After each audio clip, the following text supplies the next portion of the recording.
Hello everyone, welcome to the बीजा tutorial classes. यह हमारा हिस्ट्री का फोर्थ पार्ट है। जो भी बच्चे 1 से 3 तक नहीं देखे हैं आप देख लीजिए उन्हें जाकर। लिंक आपको डिस्क्रिप्शन में मिल जाएगा और साथ ही साथ हमारे टेलीग्राम चैनल को भी ज्वाइन कर लीजिएगा। इससे ये फ़ायदा होगा कि जो भी पढ़ाया जाता है उनका पीडीएफ आपको मिल जाएगा, जिसके थ्रू आप मल्टीपल टाइम रिविज़न कर पाएंगे। ठीक है। और साथ मैंने लास्ट क्या करवाया है, मैंने पॉलिटिकल साइंस जो है उनकी प्रीवियस सीरीज़ करवाकर पॉलिटिकल साइंस के प्रीवियस एमसीक्यू सीरीज ये 15 या 16 लेक्चर अपलोड हुआ है, वो भी आप जाके देख लीजिएगा। और कुछ और भी उससे रिलेटेड चीज़ें बताएं, जैसे फंडामेंटल राइट के जितने सारे आर्टिकल है उसको हमने करवाए, तो वो सब आप लोग देख सकते हैं। यूट्यूब पे जाओगे आप, फिर एक प्लेलिस्ट बना है, वहाँ जाकर सारे वीडियो पड़ा हुआ है, देख सकते हैं। ठीक है बच्चे, तो आप वहाँ से सारे वीडियो अपने देखकर मल्टीपल टाइम रिवीजन भी कर सकते हैं टेलीग्राम से पीडीएफ डाउनलोड करके। ठीक है बच्चे, चलिए आगे बढ़ते हैं। आज का हमारा फर्स्ट क्वेश्चन है the the tact the tactful diplomatic alliance between Sardinia, Piedmont और France was was engineered by. अब थोड़ा हिंदी की राजस्थान में, थोड़ा हिंदी भी पढ़ लेते हैं हिंदी मीडियम के बच्चे के लिए। सार्डिनिया, पिडमोंट और फ्रांस के बीच चतुर राजनयिक गठबंधन किसके द्वारा किया गया था? ये पूछा जा रहा है कि किनके द्वारा किया गया था। तो माजिनी, कैबोर, गारिबाल्दी, विक्टर इम्यूनल। तो ये किया गया था कावेउड के द्वारा। ठीक है, कैवेउड के द्वारा किया गया था। अब पूछा जाएगा कि कब किया गया था, तो 1859 में किया गया था। ठीक, अगर क्वेश्चन पूछा जा रहा है कब किया गया तो 1859 में किया गया था। और इनमें किनको डिफीट किया गया था, किनको हराया गया था, तो ऑस्ट्रियन वार को, ऑस्ट्रियन के जो फोर्स थे उनको हराया गया। ठीक है, तो ये भी क्वेश्चन ऐसा बन सकता है कि कब हुआ था, तो 1859 में, 1859 में। और किनको डिफीट किया गया था, तो ऑस्ट्रियन फोर्स को। ठीक है, ये इससे जुड़ी ये चीज़ इंपॉर्टेंट है। चलिए आगे बढ़ते हैं। द फिल्म राजा हरिश्चंद्र अभी कब बना था? देखिए पूछा जाएगा कि अगर राजा हरिश्चंद्र कब बना था, तो 1813 में। फिल्म राजा हरिश्चंद्र किसके द्वारा बनाई गई थी, ये पूछा गया है। अगर पूछा जाए कब बना था, तो 1813 में। तो किसके द्वारा बनाई गई थी, तो बाबा दादा साहब फाल्के। देखिए आप एक चीज सुने होंगे, दादा साहब फाल्के अवार्ड भी मिलता है, दादा साहब फाल्के। ये राजस्थान में है। ये कब बना था, 1813 में। और इनको कौन बनाया था, तो दादा साहब फाल्के। राजा हरिश्चंद्र का नाम तो आप सुने ही होंगे, ये सत्यवादी, मतलब काफी ज्यादा सत्य बोलते थे। ठीक है, तो इनसे जुड़ी ये सारे इंपॉर्टेंट फैक्ट हो गया। चलिए आगे बढ़ते हैं। Which novel is known as the first modern novel of Malayalam? ये राजस्थान में हुआ है। पूछा गया है कि फर्स्ट मॉडर्न नोवेल मलयालम, देखिए यहाँ हिंदी पढ़ लेते हैं। किस उपन्यास को मलयालम के पहले आधुनिक उपन्यास के रूप में जाना जाता है? ठीक है, उपन्यास, नोवेल का नाम नहीं सुना? अब नोवेल पढ़ते तो है 9th और 10th क्लास में, ये सारे नोवेल पढ़ने काफ़ी बच्चे पढ़ते हैं। ऐसे मार्केट में मिलता है बहुत सारा नोवेल, तो आप वहाँ से पढ़ सकते हैं। तो देखिए ये पूछा गया है हरिता मंदिर, परीक्षा गुरु चंद्रकांता या इंदु रेखा। तो ये कौन सा नोवेल लिखा गया, किस उपन्यास को मलयालम के पहले आधुनिक उपन्यास के रूप में जाना जाता है? तो इंदु लेखा को। ठीक है, अब पूछा जाएगा कि इंदु लेखा को किसने लिखा था, अगर पूछा जाएगा तो आप बता दीजिएगा ओ चांदू मेनन ने। ठीक है, अब कब पब्लिश हुआ था ये भी पूछा जा सकता है, कब पब्लिश हुआ था, तो 1889 में। ठीक है, और यह मलयालम लैंग्वेज में था। कौन सी लैंग्वेज में था, मलयालम,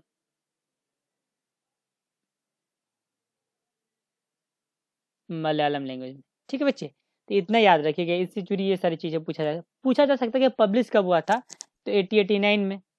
ठीक है, ये अगर कौन इसको लिखा था तो आप बता दीजिएगा, बता दिए आपको। चलिए आगे बढ़ते हैं। त्रिनिदाद में वार्षिक मुहर्रम जुलूस को किस नाम से जाना जाता है? जुलूस देखते हैं ना, निकाला जाता है जुलूस। ठीक है, तो उनको किस नाम से जाना जाता है त्रिनाद में? ठीक है, तो दिया देखिए, करवाला, होसे, हसन, हेडोस। 4 ऑप्शन दे रखा है, तो इसका ऑप्शन नंबर होसे है, ये सही होगा। ठीक है, अब देखिए ये क्या हुआ था, एक तरह का ना ये जुलूस था, तो इस जुलूस में अगर ये पूछा जाएगा कि कौन कौन से लोग भाग लिए थे, ठीक है, पार्टिसिपेट किए थे, तो जितने वर्कर थे ना वो सारे वर्कर थे, फार्मर वगैरह सारे आ जाते थे। और इनमें ये डिस्क्रिमिनेट नहीं हुआ था कि मतलब आप हिंदू के हैं तभी इस जुलूस में आएंगे, मुस्लिम के हैं तभी इस जुलूस में आएंगे, ऐसा कुछ नहीं कहा गया था। हर रिलीजन के लोग, ठीक है, हर रिलीजन के लोग पार्टिसिपेट किए थे, हर रिलीजन हर कास्ट मतलब सभी लोग पार्टिसिपेट किए थे, तो इनको होसे के नाम से जाना जाता है। ठीक है, इससे जुड़ी ये सारी इंपॉर्टेंट फैक्ट है। चलिए आगे बढ़ते हैं। मतलब जो इंपॉर्टेंट बताते हैं उनको आप लिख लीजिएगा, और जिसमें ज़्यादा कुछ बताना होता है उनमें हम ज़्यादा बताएंगे, जिसमें कम बताना होगा उन्हें कम बताते हैं। चलिए, पूछा गया है कि the proposal of non cooperation movement was passes by Congress in the session held by. अब ये भी पूछा जा सकता है कि नॉन कोऑपरेशन मूवमेंट कब आया था। अगर ये पूछा जाएगा तो आप ये भी बता दीजिएगा कब आया था आपका, 1920 में। ठीक है, 1920 में आया था। अब देखिए थोड़ा हिंदी में पढ़ लेते हैं। असहयोग आंदोलन का प्रस्ताव कांग्रेस द्वारा कहाँ आयोजित सत्र में पारित किया गया था। तो पूछा जाएगा कब आया था, तो 1920 में। और कहाँ आयोजित किया गया था, तो नागपुर में। और इनको ये मतलब किनके लीडरशिप में हुआ था, तो ये हमारे महात्मा गांधी की लीडरशिप में हुआ था।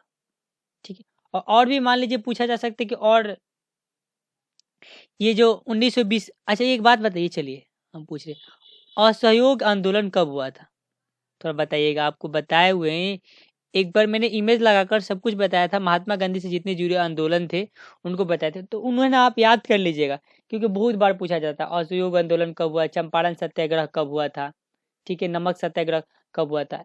तो ये सारे क्वेश्चन बार बार आते हैं, तो इनको इन सारी चीज़ों के मतलब लिस्ट बना के, आपको याद नहीं हो पा रहा था, एक दीवार पर लिस्ट बनाकर दीवार पे पेस्ट पेस्ट कर दीजिए, ताकि आप उन्हें बार बार देखेंगे, 3-4 बार देखेंगे तो उनको याद हो जाएगा आराम से, वो चीज़ आपको इजीली याद हो जाएगा। तो इस तरीके से मतलब किसी न किसी तरीके से आप किसी चीज़ को याद करने को कोशिश कीजिए, या तो फिर कोई न्यूमेरिक बना के याद कीजिए, ट्रिक बना के याद कीजिए।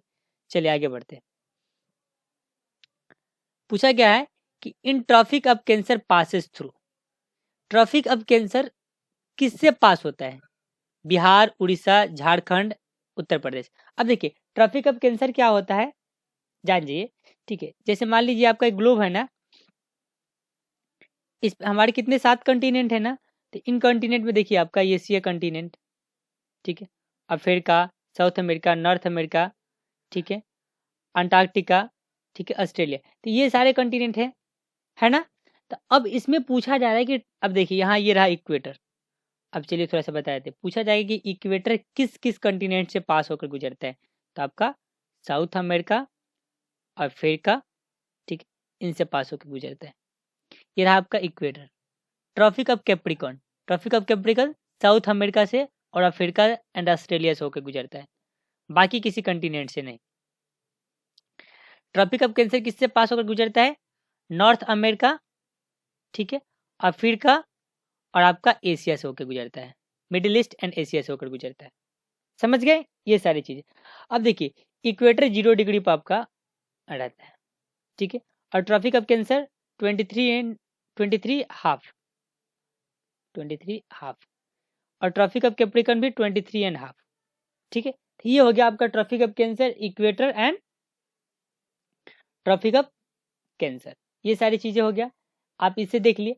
अब इससे और देखिए हम क्वेश्चन पे बढ़ते हैं। पूछा जा रहा है कि इंडिया में अगर ट्रॉपिक ऑफ कैंसर है, देखिए ये ट्रॉपिक ऑफ कैंसर इंडिया को क्रॉस कर रहा है कि नहीं, हमारा भारत कहाँ है, प्यारा भारत ये रहा ना, ठीक है, ये रहा। तो यहाँ से ट्रॉपिक ऑफ कैंसर जा रहा है ना, ये रहा, यहाँ से ट्रॉपिक ऑफ कैंसर आपका जा रहा है, थोड़ा रुकिए पेन चेंज कर दे रहे हैं। देखिए ट्रॉपिक ऑफ कैंसर यहाँ से आपका जा रहा है, देखिए इंडिया से पास होकर जाएगा कि नहीं, इंडिया से पास होकर जा रहा है ना, तो इंडिया से पास होकर जा रहा है तो किस किस कंट्री से गुजर रहा है, ये पूछा गया है।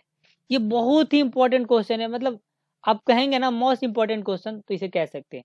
ये नहीं कि आपके एनटीएससी एग्जाम में, हर एग्जाम में, मतलब हर कॉम्पिटेटिव एग्जाम में पूछा जाता है कि ट्रॉपिक ऑफ कैंसर किस किस स्टेट से पास होता है। तो मैं आज एक ट्रिक बताऊंगा जिसके थ्रू आपको याद हो जाएगा एकदम आसान तरीके से, ठीक है। चलिए थोड़ा सा उसको दिखाता हूँ आपको स्टेट को। देखिए ये रहा आपका ट्रॉपिक ऑफ कैंसर, किस किस स्टेट से गुजरता है, गुजरात, देखिए राजस्थान, मध्य प्रदेश, छत्तीसगढ़, झारखंड, वेस्ट बंगाल, त्रिपुरा एंड मिजोरम। तो ट्रॉपिक ऑफ कैंसर कितने स्टेट से गुजरता है? तो 8 स्टेट से। आपसे पूछा जाएगा ट्रॉपिक ऑफ कैंसर किस किस स्टेट से होकर गुजरता है, तो आपके 8 स्टेट से। ठीक है, अब मान लीजिए 8 स्टेट को याद करना तो बड़ा मुश्किल है, तो एक ट्रिक बताते हैं जिसके थ्रू आप याद कर सकते हैं। देखिए कैसे। मित्र पर गमछा, गमछा समझते हैं आप लोग? चलिए बता दे रहे गमछा क्या होता है। गमछा झाड़। देखिए गमछा होता है ना, जैसे आपका टॉवल होता है ना, तौली होता है, तौलिया जिसमें आप हाथ होता अपना साफ करते हैं, ठीक है, तो होता है गमछा। तो बस यार कैसे भी करके याद करना होता है, आप जानिए मत गमछा क्या होता है क्या नहीं। तो मित्र पर गमछा झाड़, ये वाला आपको सेंटेंस याद रहेगा। तो ये जितने भी 8 आपके स्टेट हैं कर्क रेखा से पास होते हैं जो ट्रॉपिक ऑफ कैंसर से, आप उनको याद कर सकते हैं। देखिए कैसे। मी यानी मिजोरम, टी यानी त्रिपुरा, प मतलब पश्चिम बंगाल, ठीक है, पश्चिम बंगाल याद कर लेंगे इससे। चलिए उसके बाद र आ गया ना, मतलब राजस्थान। उसके बाद ग आ गया मतलब गुजरात। उसके बाद म आ गया, ठीक है, तो मध्य प्रदेश। उसके बाद छ आ गया छत्तीसगढ़। उसके बाद आपका झारखंड। तो देखिए 8 स्टेट हो गया ना, 1 2 3 4 5 6 7 8। तो मित्र पर गमछा झाड़ ये वर्ड याद करेंगे तो आपको 8 स्टेट का नाम याद हो जाएगा। मिजोरम, त त्रिपुरा, चलिए पेन थोड़ा चेंज कर लेते हैं, त्रिपुरा। उसके बाद प से पश्चिम बंगाल, र से राजस्थान, ग से गुजरात, म से मध्य प्रदेश, छ से छत्तीसगढ़, यहाँ झारखंड। तो ये बस सेंटेंस याद रखेंगे तो आपको 8 स्टेट का नाम याद हो जाएगा जो ट्रॉपिक ऑफ कैंसर से पास होता है। तो ये बहुत ही मतलब अच्छा ट्रिक है, आप इसके थ्रू याद कर सकते हैं। बाकी आप अपने से अगर ट्रिक बनाना चाहें तो आप अपने से भी बना सकते हैं। तो थोड़ा ट्रिक बनाकर याद करने पर ना कोई चीज़ ना लंबे समय तक याद रहता है, ठीक है। नहीं तो बाकी आप बार बार ये इंडिया का मैप बना के प्रैक्टिस कर लीजिएगा, वैसे भी आपको याद हो जाएगा, ठीक। चलिए आगे बढ़ते हैं। 52 क्वेश्चन है, which pillar is in inscription describe about Samudragupta. लिपि में किस स्तंभ में समुद्रगुप्ता के बारे में वर्णन किया गया है, ठीक है। तो पूछा जा रहा है किस में वर्णन किया गया था, तो प्रयाग, प्रयाग मतलब इलाहाबाद का बात कर रहे हैं, ठीक है। पहले इलाहाबाद बोलते थे, अब इनको प्रयागराज के नाम से बोलते हैं। तो इसी में किया गया था, इलाहाबाद पिलर प्रशिष्टि में। सॉरी। तो ऑप्शन नंबर क्या हो जाएगा, ए सही हो जाएगा, ठीक है। अब देखिए ये भी क्वेश्चन पूछा जा सकता है कि समुद्रगुप्ता किस डायनेस्टी से आते थे, तो गुप्ता डायनेस्टी मतलब वंश, ठीक है। तो किस डायनेस्टी से आते थे, तो गुप्ता डायनेस्टी से। और इनके फादर कौन थे, तो चंद्रगुप्ता, ये पूछा जा सकता है, ठीक है। यार ये देखिए ना पूरा एनसीएस, ये आपका एनसीएस हिस्ट्री का पार्ट है, इसमें पढ़ना होता है, दे दिया है कोई दिक्कत नहीं। Which epic describe about the Indraprastha Nagar. Indraprastha Nagar के बारे में किस महाकाव्य में वर्णन किया गया है, रामायण, महाभारत, ऋग्वेद, मुद्रा राक्षस। तो आप तो सुने होंगे कि इंद्रप्रस्थ नगर का बात महाभारत में किया गया है। महाभारत जहाँ पांडव वगैरह थे, पांडव कौरव वगैरह, ठीक है, तो ये कहाँ किया गया था, महाभारत में बात किया गया था। ऑप्शन नंबर क्या हो जाएगा, बी सही हो जाएगा। वो जो आपका वो ट्रॉपिक ऑफ कैंसर वाला पार्ट है ना, देखिए पॉलिटिकल साइंस से क्वेश्चन है, पॉलिटिकल साइंस का भी क्वेश्चन है, ज्योग्राफी का भी है, मान के चलिए हिस्ट्री का भी। तो अजीब अजीब मतलब कहीं से भी क्वेश्चन उठा के इधर उधर पुट कर दे रहा है, ठीक। तो सारे चीज को पढ़ना पड़ेगा, ऐसे एक चीज पढ़ने से याद नहीं होगा। अच्छा, पूछा गया है which state was establish by Harihar first and भूखा। अब थोड़ा हिंदी में पढ़ लेते हैं। हरिहर प्रथम और बुखार बुखार द्वारा किस राज्य की स्थापना की गई थी। ये देखिए बुखार लिख दिए हैं लोग, बुक्का है, ठीक है। तो किस नगर का स्थापना किया गया था, ये आपसे पूछा गया है। तो वो विजयनगर का स्थापना किया गया था, ठीक है, राजनगर नहीं, श्रीनगर नहीं, विजयनगर का स्थापना किया गया था। अब ये भी पूछा जा सकता है कि हरिहर एंड बुक्का कौन थे? तो ये दोनों भाई थे, ये दो ब्रदर थे। ठीक है, ये दोनों भाई थे, याद रखिएगा। ये बुखार देख के हंसी आ रही, ये बुखार नहीं होगा, बुक्का होगा। तो ये दोनों कौन थे? तो दोनों भाई थे। इसी जुड़ी ये सारी इंपॉर्टेंट फैक्ट हो गया। अब इन्होंने एक संगमा का स्थापना किया था, संगमा। ठीक है, they were the son of Sangma. Question कैसे भी टाइप कर देता लो, हिंदी में भी इंग्लिश में भी तो थोड़ा ठीक है, लेकिन इंग्लिश हिंदी में देखिए कैसे टाइप हुआ है। Who wrote Ramcharitmanas? रामचरितमानस को किसने लिखा था? यह मध्य प्रदेश में आया हुआ है। ठीक है, तो रामचरितमानस को रामदास, सूरदास, हरिदास या तुलसीदास? तो रामचरितमानस किसके द्वारा लिखा गया है? तुलसीदास के द्वारा। तो ऑप्शन नंबर डी सही हो जाएगा। आप रामायण जब देखें ना, देखे होंगे रामचरितमानस करके कहा जाता है। ठीक है, इसमें क्या किया गया है? आपके राम, सीता एंड लक्ष्मण, इनके करेक्टर को वर्णन किया गया है। ठीक है, रामचरितमानस में। चलिए, ह्यूआंग सांग केम इन द पीरियड ऑफ, कब आए थे? ठीक है, ये किस पीरियड में आए थे? राजा वर्धन या हर्षवर्धन या बालीवर्धन या श्रीवर्धन? ठीक है, ये थे चाइना के थे। या देखिए, योंग गाया की अवधि में आया था। अरे हिंदी में कुछ और लिखा है, इंग्लिश में कुछ और लिखा। ठीक है, गाया यानी गाया का हम जब बात करते हैं तो बौद्ध गाया यानी महात्मा बुद्ध का बात करते हैं। ठीक है, तो महात्मा बुद्ध उस समय 6 AD के बात करें। ठीक है, उस समय की बात हो रहा है। तो अब थोड़ा इनसे ह्यूआंग सांग के बारे में थोड़ा जान जाते हैं। ये आपके किंग हर्षवर्धन थे ना, उनके समय आया था। ऑप्शन नंबर बी सही हो जाएगा। अब थोड़ा जान लीजिए हाँ ह्यूआंग सांग के बारे में। देखिए, ये जब हमारे इंडिया में आए तो ये क्या क्या चीज सीखे थे? बुद्धिस्ट के समय आए थे, बुद्धिस्ट के समय। इन्होंने बहुत सारी चीजें सीख कर यहाँ से गए थे। यहाँ से देखिए वो क्या क्या सीख के गए थे। वो 15 साल रहे थे। पूछा जाएगा कितने साल रहे थे, तो 15 ईयर्स रहे थे।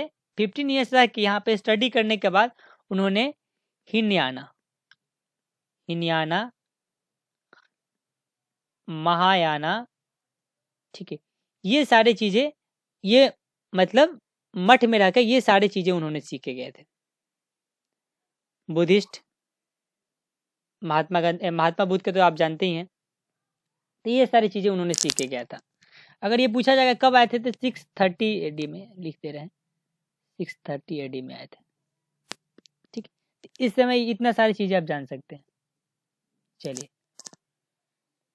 फिर जंगल 3 सत्याग्रह हैपेन इन, जंगल 3 सत्याग्रह कब हुआ था? सिवनी डिस्ट्रिक्ट, रेवा डिस्ट्रिक्ट, भोपाल डिस्ट्रिक्ट या इंदौर डिस्ट्रिक्ट?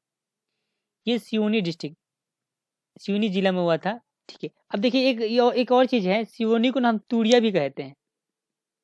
ठीक है, अगर तूड़िया देगा तो आप कंफ्यूज बिल्कुल नहीं होंगे। तूड़िया और घोड़ा, और इनको कहा जाता है बैतूल।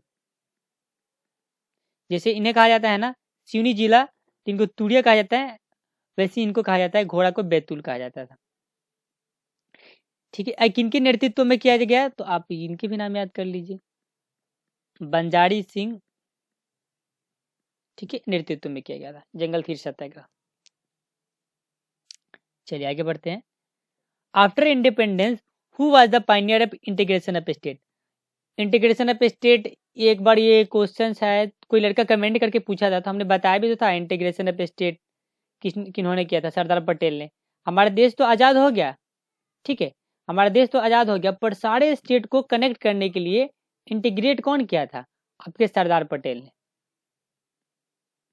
ठीक है, सारा स्टेट जैसे आपका, ठीक है, केरला था, ये सारे स्टेट प्रिंसली मतलब राज रजवाड़े थे, तो इन सब ये आना नहीं चाहते थे हमारे संविधान में। ये कहते थे कि हमें अपना, जैसे हमारा जो स्टेट है ना, हम उस स्टेट में रहना चाहते हैं और वहाँ पे हम संविधान बना के वहाँ रहेंगे। तो इन्होंने उन सारे स्टेटों को ऐड करने का काम किया। कौन? सरदार पटेल ने। जवाहरलाल नेहरू आपके प्रथम प्राइम मिनिस्टर ऑफ इंडिया थे। ठीक है, तो ये याद रखिएगा। और doctor Rajendra Prasad first president of India. चलिए, which article of the constitution of India gives special status of Jammu and Kashmir. Jammu and Kashmir को स्पेशल स्टेटस किसके द्वारा मिला गया था? आर्टिकल 370 के द्वारा। ठीक है, अब इनको प्रोवोक कर दिया गया है, खत्म कर दिया गया है। ठीक है, अब देखिए, अब एक आपसे क्वेश्चन पूछ रहा, आप कमेंट करके बताएंगे कि 370 को खत्म किया गया है जम्मू एंड कश्मीर को, तो वो जम्मू एंड कश्मीर आपका स्टेट है, राज्य है, या यूनियन टेरेटरी है? अगर यूनियन टेरेटरी है तो उनको किस पार्ट, मतलब कितने पार्ट में बांटा गया है, और वहां से कौन कौन आपके यूनियन टेरेटरी निकले? ठीक, अभी हम बता दे रहे हैं कब आपका 370 खत्म हुआ था, तो 5 अगस्त 2019 को खत्म हुआ था। ठीक है, मान लीजिए इन फ्यूचर के लिए कौन से गवर्नमेंट ने, कौन से पार्टी ने खत्म किया था? तो बीजेपी ने। इनके पास मेजोरिटी ज़्यादा है, तो कोई भी बिल को पास कर देते हैं। ठीक है, लोकसभा में जब पास हो जाता है, राज्यसभा में इनकी मेजोरिटी है। ठीक, ये सारी चीज़ें हो गई इससे इंपॉर्टेंट जूरी फैक्ट। आप लोग कमेंट करके बताएंगे जरूर। ठीक है, चलिए आगे बढ़ते। ओके, आज के इतना ही हमारा क्वेश्चन था। ठीक है, तो आप लोग क्या करेंगे, ये आपका 60 क्वेश्चन अभी तक करवा दिए हैं, तो आप लोग क्या करेंगे, जितने भी क्वेश्चन हम करा रहे हैं, आप जो इम्पोर्टेंट फैक्ट लगेगा आप उन्हें अपने नोटबुक में नोट डाउन कर लीजिएगा, और पीडीएफ डाउनलोड करके टेलीग्राम से उनको मल्टीपल टाइम रिवीजन करेंगे, ताकि कोई भी चीज़ आपको याद रहेगा। जब तक आप रिवीजन करेंगे तो कोई चीज़ याद रहता है, अगर रिवीजन करने छोड़ देंगे तो याद नहीं रहेगा। तो आप मल्टीपल टाइम रिवीजन कीजिए। ठीक है बच्चे, thank you for watching, have a nice day.